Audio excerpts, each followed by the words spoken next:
Hello, Johnson community. I'm Nathanael Dunn, class of 2012, and I graduated with a biblical studies degree, but also a media minor.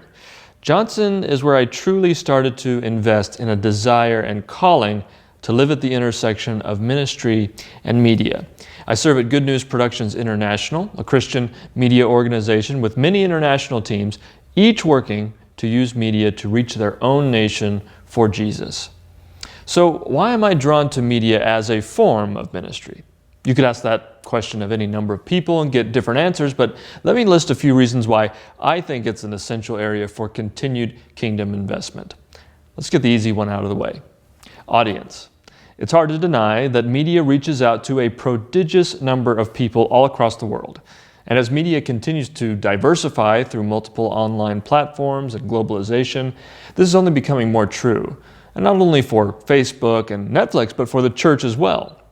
Over the past year, GMPI's regional center in India has been involved with transitioning a brick and mortar church of between 1,000 to 2,000 people to an online church with hundreds of thousands viewing every week.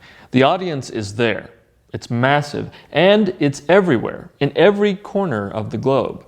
As that example also demonstrates, however, we're living in a digital age. I think we can all agree that it's important for the church to go where people are, and they're on the internet, astoundingly so in a chapter defined by COVID-19.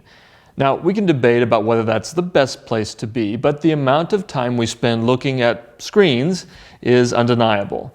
Our consumption of online media is one of the few commonalities shared by most communities worldwide. Why not leverage it for the gospel? After all, the internet is the new Roman road, the new printing press, the newest method that allows the greatest proliferation of truth today. As part of an organization that wants to see the world filled with the knowledge of the glory of the Lord, I think it's imperative that we make use of this tool. And if media is good at sharing truth, it has perhaps equal capacity to find and identify seekers. Research shows that only 2% of people in every location on the planet are spiritual seekers, but that is 2%. They want answers. They aren't satisfied with the status quo. They feel that there's more to life than they're currently experiencing. And media plays a big part in raising those questions, but it's just as effective in catching the attention of those who already find themselves asking those questions. This gets to the heart of a vital discussion in the world of media ministry today. Push media versus pull media. We can create a video, a song, a post, and push it out for the world to see, hoping that it inspires someone to think or to change, to become closer to Jesus. However, pull media casts that fishing lure out and then reels it back in. The message is sent, but then the viewer is encouraged to respond, creating the potential of a much greater impact simply by opening the door to a separate website or to more content or a private online chat. So why use media? There's the huge international audience, there's the reality of this digital age that we live in, and there's the enormous capacity to identify seekers. But let me list one more reason. Media is the vehicle of storytelling.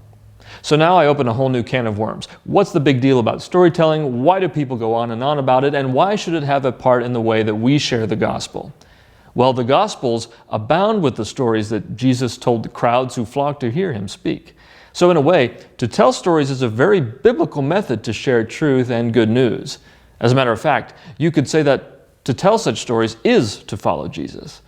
Now, Jesus used story in many ways. It's easy to see why they were a staple of his teaching. Perhaps one of the greatest reasons is a story's ability to captivate. Stories pull you in, take you to new places, put you in different shoes, all things that help you see the world in a new way.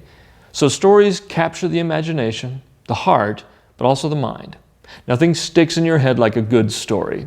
Think of the laughter, the lessons, the memories that we associate with stories. Stories become indelible and attached to principles we build our lives on. And because of that, stories beget stories. A story resounds in someone, rippling into their life, starting a new tale that echoes the first. I think of the solar kits that GMPI distributes, allowing videos to be shared in the most remote of communities. And the stories we hear of people standing up and telling those around them that this is their life. Listen, because that was me, that happened to me. In story structure, many tales will end with what we call a tag, a hint that the story goes on. It's that last unresolved bump in the night, that unknown knock at the door, that empty tomb. When we tell stories well, they touch people, and a domino effect sets a new story into motion inside them. This is media that is not only pushed out, but intentionally pulls people back so they have an opportunity to respond not only internally, but externally as well, taking a step closer to a life changed by God.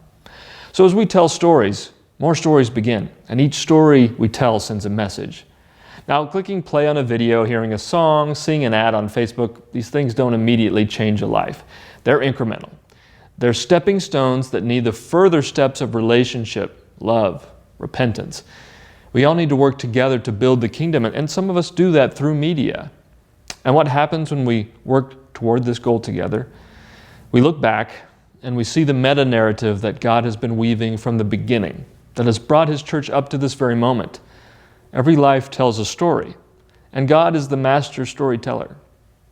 And He brings those stories together in a way that only He can. And surely we all want to be a character in a story like that.